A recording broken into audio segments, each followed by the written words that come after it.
আল্লাহ আমি তো পাপী, আমি তো অপরাধী, আমি তো গুনাহগার, আমি তো নাচিস, আমি তো নালায়েক, আমি তো অবুঝ বান্দা, আমি তো গুনাহগার বান্দা। আল্লাহ তুমি না রহমান, তুমি না গফফার, তুমি না সত্তার, তুমি না খালিক, তুমি না মালিক। আল্লাহ একটু আমাকে সাহায্য করো না।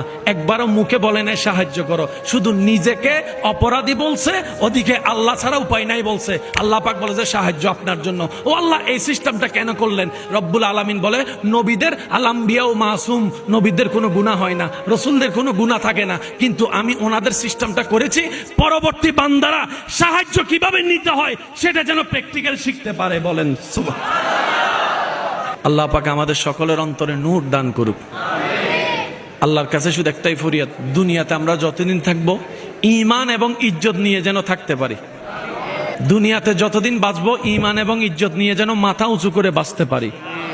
আল্লাহ পাক আমাদের সে তৌফিক দান করুক।